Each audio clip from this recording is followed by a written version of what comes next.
Good day, guys, and welcome to another episode of Riding in Tandem. RIT, Riding in Tandem, RIT. With me, RM. And me, Elaine! At sa episode na to, ang i-review naman namin ay ang bagong labas na Toyota Avanza E manual transmission. Ano, ready ka na ba? Parati naman eh, tara na!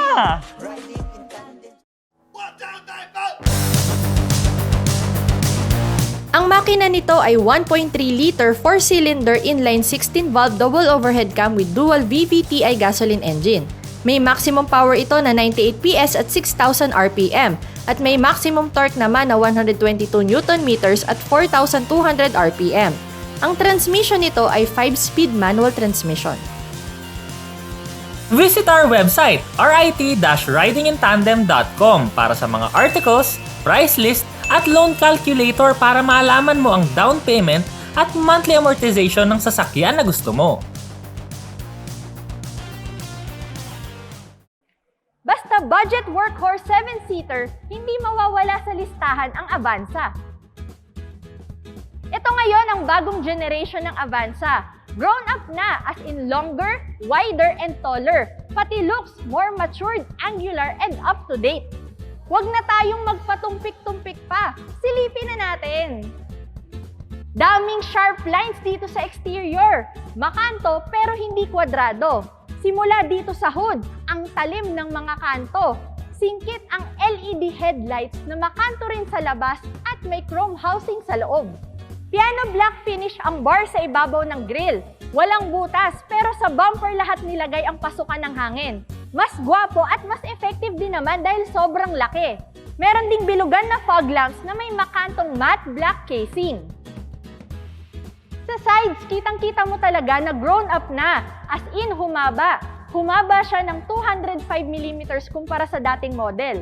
Dumagdag pa sa mahaba at solid na look ang character line na diretso, mataba at pahaba, sagad sa harap at likod. Lumaki din ang greenhouse. Ibig sabihin, mas marami ang space para sa passengers. Pero titignan natin yan mamaya. Merong turn signal light sa side mirrors, body color ang door handles, at ang size ng gulong 185/65 R15. 180mm naman ang minimum ground clearance. Sa likod, mahahalata mo rin na malaki ang nilapad ng bagong Avanza compared sa dating model. 70mm to be exact. Hindi na talaga siya mukhang laruan kagaya ng dati. Matured na talaga ang itsura. LED ang taillights, shark fin ang antena, may defogger, wiper, reverse camera at parking sensors. Meron ding reflector sa bumper. Marami ka na yatang video na napapanood sa RIT ah! Please support our channel. Please like and subscribe. Bago namin ipakita sa inyo yung loob, pakita ko muna sa inyo tong susi. Ito ang susi ng Avanza. Simpleng susi lang siya, may base at mismong susi. But wait, there's more! Meron din siyang lock at unlock button. Visit our website, rit-ridingintandem.com. O, eto na!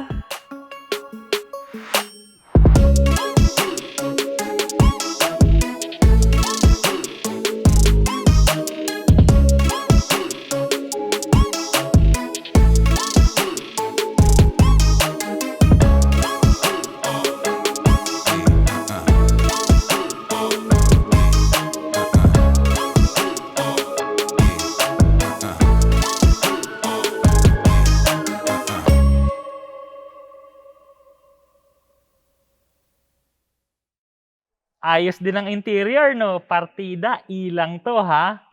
Ang adjustment ng manibela, tilt lang, wala siyang telescopic. Ang upuan naman, naaabante, naaatras, at nare-recline. Sa space test naman, yung tuhod ko, 1 fist, kasyang-kasya.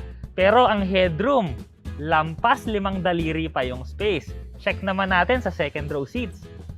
Kasyang-kasya ako dito sa second row seats, 5'8 ako, ha? Ang tuhod ko, 2 fist, kasyang-kasya. Ang headroom ko naman, lampas na lampas sa 5 daliri. Ang upuan dito, naaabante, naaatras, at nare-recline din. Check naman natin yung third row seats. Nagkasya ako dito sa likod, pero sagad na sagad ako sa unahan, tapos yung legs ko lampas sa kalahati. Pero natatandaan nyo ba, itong second row seats nakasagad siya sa likod. Ngayon, gagawin ko, komportabling upo ko muna sa second row seats tapos check ulit natin dito sa third row. Komportable na yung ayos ko sa second row. Kasya na ako dito sa likod, hindi ako lumampas sa kalahati, pero yung tuhod ko nakasagad pa rin dito sa unahan. Itong upuan sa second row, pwede pa itong iabante ng konti ha. Ang headroom ko naman, mga 2 daliri pa. Tignan naman natin kung may kakasya pang gamit sa likod. Dito sa likod, makakapaglagay ka pa rin naman ng mga bag dito. Pero i-G-test na rin natin para makita nyo yung space. Kung kailangan nyo ng more space, natutupi rin naman tong third row seats. Kung kailangan nyo pa ulit ng mas marami pang space, pati yung second row seats, 60-40 folding seats. At kung may ilalagay naman kayong mataas, pwede nyo rin iangat yung second row seats. It's Kaliko time! Simulan na natin sa ibabaw. Meron siyang 2 map lights. Ang visor may salamin pero sa passenger side lang at walang ilaw. Ang rear view mirror naman merong night and day switch. Ang sidings naman puro hard touch plastic pero mapapansin mo dito talaga namang napakatitigas ng mga plastic. Pangmatagalan talaga tong mga plastic na to. Chocolate brown yung gitna at marami ring textures dito. Kagaya nung nasa gitna nga na merong mga dotted na bilog-bilog at sa sidings niya parang may criss-cross pa. Ang mga buttons, ang sarap ding pindutin kasi solid na solid ang pakiramdam. Meron din ditong 2 bottle holder sa ilalim at compartment. Ang manibela, urethane, mataba, masarap hawakan kasi malambot siya kahit pisil-pisilin mo pa. Nasa left side nito ang controls para sa infotainment system. Ang instrument cluster naman, simpleng-simple yung mga nakasulat pero talaga namang kitang-kita mo kasi matataba yung sulat at puting-puti. Sa may left na tuhod, merong pindutan para sa traction control. Ang dashboard naman, modern na modern ang design at iba-iba rin ang texture dito kasi yung sa ibabaw, para siyang weave na texture. Sa bandang gitna, meron siyang diamonds, meron ding dots at sa pinakailalim, yung regular na texture ng mga sasakyan. Maganda rin ang infotainment system dito kasi 8 inches na to, meron pang Android Auto, Apple CarPlay, Bluetooth, at saka meron ding hands-free phone function. Merong 4 na aircon vents dito sa unahan. Yung 2 sa gitna, ordinary yung itsura. Pero yung magkabilang side, meron siyang silver accents, ang ganda sa mata. At ang pinakamaganda pa dito, cup holder yung ilalim nila pareho. Meron din ditong open compartment sa bandang gitna, glove compartment, at ang aircon system natin, akala mo climate control pero hindi, manual lang to. Sa baba ng aircon, meron namang indicator kung sino yung hindi naka-seatbelt, so malalaman mo. Sa ilalim nito, merong USB at open compartment. Meron din ditong parang carbon fiber design sa paligid ng shifter. Ang shifter niya naman bilog. 5-speed manual transmission to, meron din siyang leather boot sa ilalim. Meron din ditong kakaibang compartment, may power supply, manual ang handbrake at meron din siyang center armrest. Sa loob, katamtaman lang ang laki.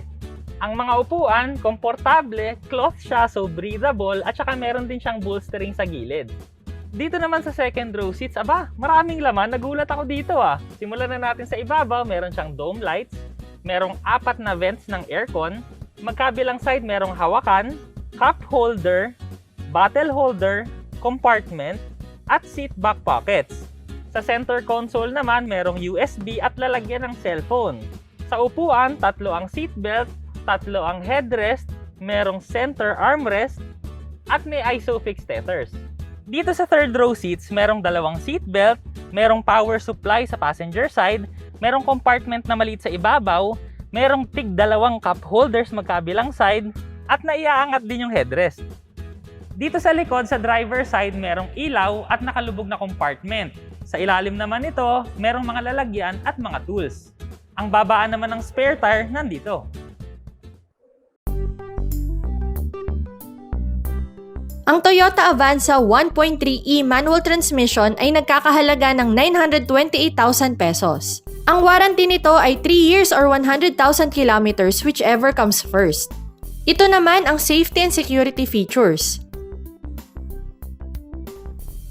So, hi guys! Ito ulit si Ann Formentera ng Toyota Silang. So, ini-invite ulit namin kayo na mag-visit or mag-call sa number na magre-reflect dito sa baba kapag may mga inquiries kayo and nag-offer din kami ng test drive. Continuous pa rin yung promos and mga big discounts natin sa lahat ng units. Thank you.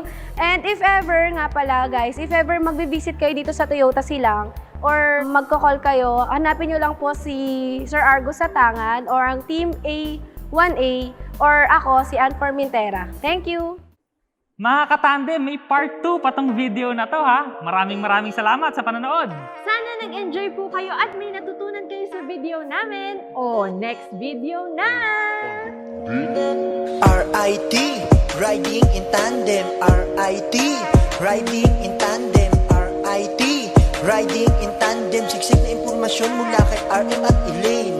RIT, riding in tandem. RIT, riding in tandem. RIT, riding in tandem. Siksik na impormasyon mula kay RM at Elaine. Suzuki Jack.